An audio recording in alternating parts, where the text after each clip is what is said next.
In today's tutorial, I'm going to show you how to change the zoom level increment on your Windows 11 laptop, tablet, or desktop computer. So this should hopefully be a pretty straightforward process here, guys. And without further ado, let's go ahead and jump straight into it. So all you have to do is open up the search menu and search for settings. Best result, come back with settings. Go ahead and open that up.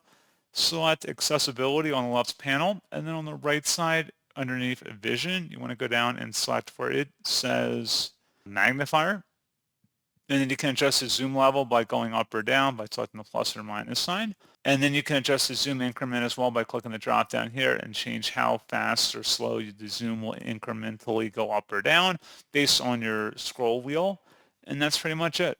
So as always, thank you guys for watching this brief tutorial. Do hope that was able to help you out, and I do look forward to catching you all in the next tutorial. Goodbye.